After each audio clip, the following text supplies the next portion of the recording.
جانان سترګو کې مې ته یې چې د لیوره کټ ته ورځم پټېږم د انقلاب زور خو دې ولید ډېرې اورېندارې اوس لیورو ته ناستې دي نه وړه جلکۍ ډولۍ ته خېږي د پیغمبر امت ټولو ژړاونه او په یار آباد هو په یار رنګ شو اوس مې د یار کلي د زړه نه زیاده او دا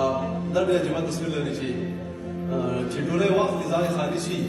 لکه دربار له پاچاهانو خالي شي نو یو څه ټکي به درته ووایم صحیح ده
Tavırda